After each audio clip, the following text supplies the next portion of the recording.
पहली बार पत्रकारों ने बैरिकेड्स लांगा नहीं है, आपका कार्यक्रम में क्या लग रहा है? चूंकि पत्रकार बैरिकेड लांघने के लिए नहीं आए, चूंकि पत्रकार सुरक्षा कानून लागू करने की मांग को लेकर हम यहाँ पे सभी साथी इकट्ठे हुए हैं। तमाम पत्रकार संगठन यहाँ पे मौजूद है और सभी प्रदेश भर से पत्रकार साथी यहाँ पे इकट्ठे हुए हैं प्रेस क्लब में और यहाँ पे विधानसभा पहुंचे। हम हमारी बात सरकार तक पहुंचा रहे हैं। कांग्रेस पार्टी ने अपने घोषणा पत्र में वादा किया था कि हम पत्रकार सुरक्षा कानून लागू करेंगे, तो हमारी मांग है कि बजट सत्र चालू है तो और पत्रकार सुरक्षा कानून लागू करें। कुछ अगर लागू नहीं गए हैं इसके लिए आपने कुछ ऐसी कुछ पहल की है कि सरकार इसमें क्या कुछ होना चाहिए? भाई पत्रकार चूंकि विषम परिस्थितियों में काम करता है, कई बार कवरेज के दौरान जब कहीं जाते हैं तो बड़ी ही चुनौतियों का सामना करना पड़ता है, मारपीट की घटनाएं होती है। ऐसे हालात में हमें जो सुरक्षा अगर मुहैया होती है तो बेखौफ होकर पत्रकार निष्पक्ष पत्रकारिता करेगा, इसलिए पत्रकारिता सुरक्षित करेगा। बहुत सारी लड़कियां इसीलिए आती है क्योंकि सुरक्षा नहीं प्रोवाइड करवा जाती। हेलो, हमारे साथ दो वरिष्ठ पत्रकार हैं, आशा जी और अनीता जी।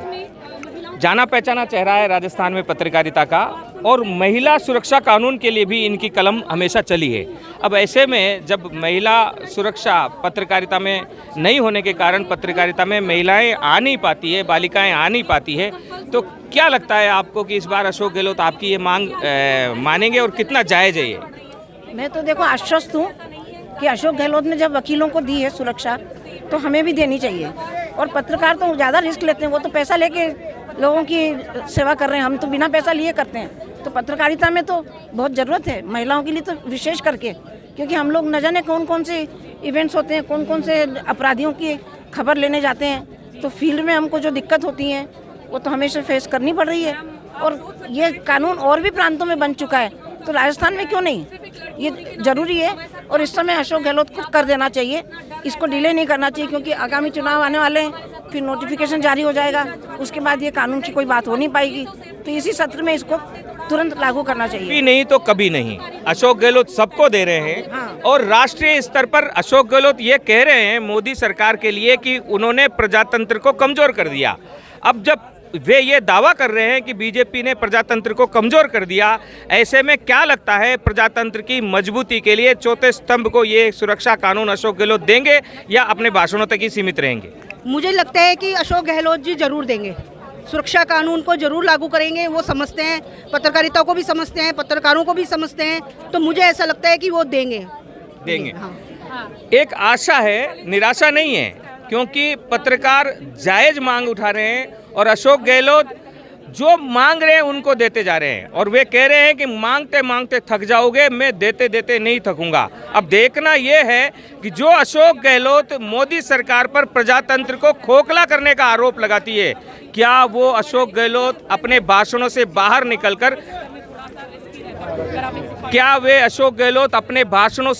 निकलकर प्रजातंत्र के इस चौथे स्तंभ को सुरक्षा कानून देकर मजबूती प्रदान करेंगे? मैं अनीश कुमार, गांधी टीवी के लिए, जय हिंद, वंदे मातरम, जय जगत। जी। एक सवाल सीधा सा, कोई लाग नहीं, कोई लपेट नहीं, थोड़ा सा। अशोक गहलोत मुख्यमंत्री राजस्थान के नरेंद्र मोदी और बीजेपी सरकार पर प्रजातंत्र को खोखला करने का आरोप लगाते रहे हैं। क्या वे प्रजातंत्र को मजबूत करने के लिए यह पत्रकार सुरक्षा कानून देंगे?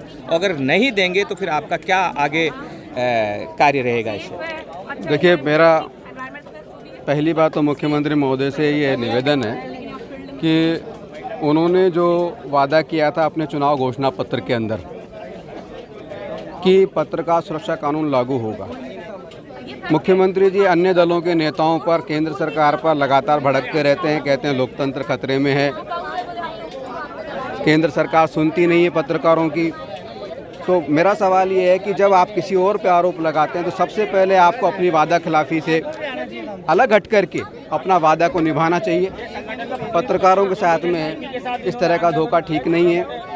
जब आम जनता के साथ में आप जो घोषणाएं करते हैं, आम जनता उस पर विश्वास करती है, और जब पत्रकारों के साथ में इतना बड़ा धोखा हो सकता है तो आम जनता कैसे आपसे उम्मीद करे। दूसरी बात, मुख्यमंत्री जी आपने अपनी सरकार के दौरान काफ़ी अच्छे काम किए, इसमें कोई दो राय नहीं कि काफ़ी अच्छे काम किए, राजस्थान ने प्रगति की है, लेकिन आपकी कुछ वादा खिलाफियाँ आपके सब किए दर्रे पे पानी फेर सकती हैं। तो हमारी मांग ये है कि जो वादा आपने किया है सबसे पहले तो उसे पूरा करें, क्योंकि पत्रकार की सुरक्षा बहुत ज़रूरी है। अकेला रहता है, 1 या 2 जनों की उनकी टीम होती है, और जो पंगा लेता है ना उसे ही मालूम होता है कि क्या खतरा है। क्या खतरा है? समय कम है, आचार संहिता भी कभी भी लग सकती है, तो अब आगे आपकी क्या प्लानिंग है? जैसे आज आपने ज्ञापन दिया, कितने दिन का अल्टीमेटम देंगे, उसके बाद आप क्या कार्रवाई करने वाले हैं? आंदोलन को किस तरीके से लेकर जाने वाले हैं? देखिए, आंदोलन का ऐसा है कि पत्रकार कलम का सिपाही होता है। सबसे पहले तो हम अपने पत्रकार साथियों को निवेदन करेंगे कि वो अपने कलम के मोर्चे को खोलें। सड़कों पे आना हमें शोभा नहीं देता, लेकिन मजबूरी है, सरकार ने हमें मजबूर किया है कि हम सड़कों पे आएँ। हम जनता के साथ में जनमत बनाएंगे और जनता को भी ये समझाएंगे कि जो व्यक्ति लोकतंत्र की बात कर रहा है वो लोकतंत्र के चौथे स्तंभ पत्रकारिता के ऊपर सुरक्षा की कोई गारंटी नहीं देता, तो ऐसी स्थिति में देश की आम जनता की गारंटी कैसे हो सकती है? कैसे होगी? आगे यानी आपका संघर्ष जारी रहेगा? संघर्ष जारी रहेगा। मुकेश जी कहाँ? मुकेश जी आप साइन कर दिया ना? इधर आओ ना, 1 मिनट हमारा हक मांगता है, इधर आ जाओ, इधर आ जाओ। हमारा हक मांगता है, पत्रकार एकता, पत्रकार एकता जिंदाबाद। 1 मिनट देने के लिए 1 मिनट एक थोड़ा उधर निकल जान दो अनिता जी। 1 मिनट। पत्रकार निष्पक्ष होकर लोकतंत्र की लो मेरे को दे दो सब यार। इसमें बेखौफ होकर काम करें, इसलिए पत्रकार सुरक्षा कानून लागू करने की मांग को लेकर आज प्रेस क्लब में सभी पत्रकार साथी इकट्ठे हुए विधानसभा घेराव करने के लिए यहाँ उसका ध्यान रखना।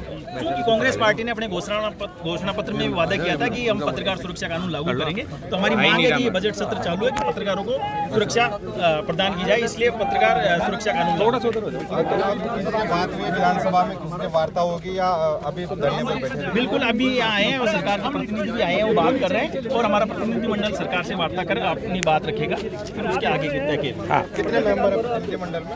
11 सदस्यीय प्रतिनिधिमंडल, मोटे तौर पर 11 सदस्यीय प्रतिनिधिमंडल तय किया है कि वो जाएगा। सभी संगठन है, पत्रकार संगठन यहाँ पर मौजूद है, सभी अपनी बात पहुँचाएंगे।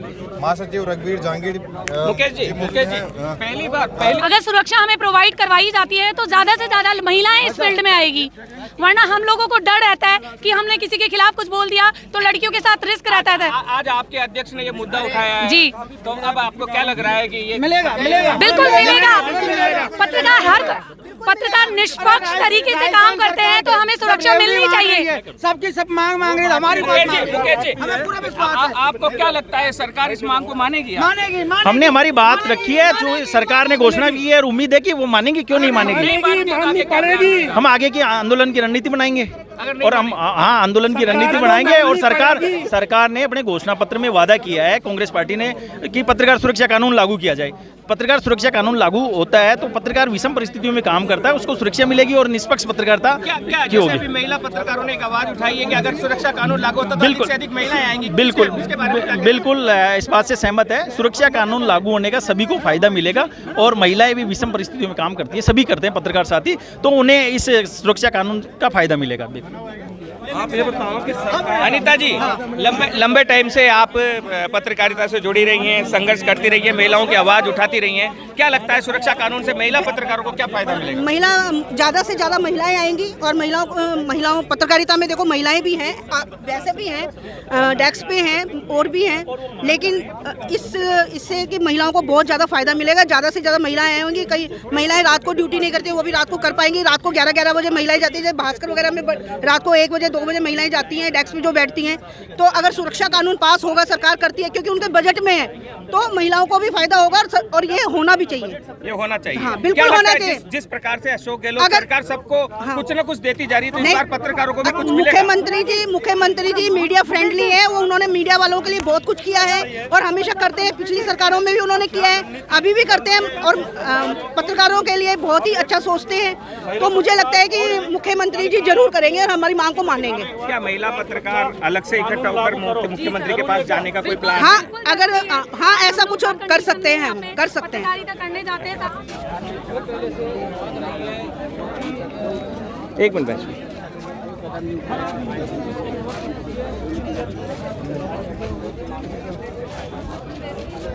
और क्या हाल है? पसीने पसीने हो गए यार आप तो। क्या करें यार, पसीना काम तो- ही ऐसा रह गया। हाँ। इसीलिए आपके लिए छाते की मांग की गई है। डबल डबल डबल काम हो गया ना ये। नमस्कार नमस्कार। और रावत सिंह जी कैसे हो? पत्रकार लंबे समय से संघर्षरत है। दो ऐसे पत्रकार कर्णधार हमारे बीच में हैं। मैं जब से पत्रकारिता मैंने संभाली है तब से ही इन्हें देख रहा हूँ जद्दोजहद करते हुए, सच्ची पत्रकारिता के लिए हर दिन मरते हुए। मैं आपका परिचय दर्शकों से करवाना चाहूँगा। अखिलेश ध्यानी, स्वतंत्र पत्रकार। स्वतंत्र पत्रकार है। जी। कितना वर्ष हो गया आपको? 40 साल। 40 साल से पत्रकारिता। आप साहब? मेरे को भी 40 साल हो गए। हाँ, आपका परिचय? मेरा नाम विजय शर्मा है। जी, इधर आइए। विजय शर्मा जी हैं और अखिलेश जानी जी हैं। ध्यानी जी, आपसे हम जानना चाहेंगे ये जो सुरक्षा कानून की मांग अभी उठी है, ये कितनी जायज़ है और क्या लगता है अशोक गहलोत सरकार इस मांग को मानेगी? ये 100% जायज़ है और लंबे समय से ये लंबित थी, लेकिन इस समय सब एकत्र हो गए। राजस्थान के कोने कोने से यहाँ 2-2, 4-4 पत्रकारों को बुलाया, क्यों सब आ नहीं सकते थे। सब आते तो कितनी भीड़ हो जाती। और हो सकता है कि मुख्यमंत्री ये ऐसी आशा है कि जरूर हमारी मांगों को मानेंगे, क्यों हमारी जायज़ मांग है, सिर्फ सुरक्षा और कुछ नहीं। हाँ, सुरक्षा के तहत क्या होना चाहिए? क्या मतलब प्रारूप एक खाका होता है, क्या खाका होना चाहिए? देखिए, पत्रकारिता के क्षेत्र में हर व्यक्ति अपने आप को जब आता है और उसके बाद में जब वो अपने कार्य में करता है और एक उसके आगे अपने कार्य क्षेत्र में आगे बढ़ता है तो उसके साथ खतरों का सामना करना पड़ता है। और उसके लिए बिल्कुल स्पष्ट है कि सुरक्षा सबसे पहले उसको और उसके परिवार की ज़रूरी होती है, क्योंकि उसके आगे चलने वाली मसाले प्रेस फोटोग्राफर हैं। उनकी सुरक्षा सबसे पहले होनी चाहिए। वो प्रिंट मीडिया से आगे चलने वाली प्रेस फोटोग्राफर मसाले हैं, वो उनका सबसे ज़्यादा हमारे आगे चलने में नुकसान होता है। बाकी हम लोग तो कहीं पे भी खड़े होकर अपनी पत्रकारिता कर लेते हैं, लिख लेते हैं, जानकारी प्राप्त कर लेते हैं। इसलिए बहुत ज़रूरी है कि ये सुरक्षा के इन पे और भी वकील एडवोकेट्स के लिए भी अभी करा है, सबके लिए सुरक्षा रखा है सदन में, और बाकी भी रखा जा रहा है डॉक्टरों के लिए भी। तो हमारे लिए भी ये इस समय उपयुक्त समय भी है और हमारी मांग भी है और हमें मिलनी भी चाहिए। समय भी है, हमारी मांग भी है, वकील और डॉक्टरों को भी ये सुरक्षा कानून के तहत सुरक्षा प्रदान की है। तो फिर चौथा स्तंभ माने जाने वाले पत्रकारों को क्यों नहीं? ये एक बड़ा सवाल है। और आशा इसलिए है कि अशोक गहलोत वह सरकार बन गई है जो सबसे ज़्यादा सहूलियत दे रही है, प्रजातंत्र की रक्षा के लिए काम कर रहे हैं और राष्ट्रीय मंच पर आवाज़ भी उठाते रहे हैं कि प्रजातंत्र को खोखला किया जा रहा है। लेकिन आज जब प्रजातंत्र को मजबूत करने की बारी अशोक गहलोत की है तो देखना यह है कि क्या वे भाषण तक सीमित रहते हैं या उससे आगे निकलकर प्रजातंत्र को मजबूती प्रदान करने के लिए पत्रकारों को सुरक्षा कानून देते हैं। मैं अनीश कुमार, गांधी टीवी के लिए। जय हिंद, वंदे मातरम। संगठन IFWJ जो भी निर्णय लेंगे हमारे उपेंद्र सिंह जी, उन्हीं के तर्ज पे हमें चलना है। वो क्या आगे हमें निर्णय देते हैं। और पत्रकार सुरक्षा कानून हम इसलिए लागू करना चाहते हैं, पत्रकारों के साथ आए दिन घटना होती रहती है। 2017 में मेरी बाइक जली, कैमरा टूटा, पुलिस प्रशासन के बीच में जो झगड़ा हुआ उसका मुआवजा भी मुझे अभी तक नहीं मिला है। तो मैं आप ये संघर्ष जारी रखेंगे? ये संघर्ष हम जारी रहेगा। वरिष्ठ पत्रकारगण मौजूद है। क्या लगता है, आपने पत्रकारिता काफ़ी लंबे समय से, हमसे भी लंबे समय से शुरू की है, तब के और अब के माहौल में क्या अंतर है और अब ये सुरक्षा कानून क्यों जरूरी हो गया? सर, मैंने 1987 में पत्रकारिता का दामन थामा, आज तक वो कलम मेरे से छूटी नहीं है। 87 में और आज में दिन और रात का अंतर।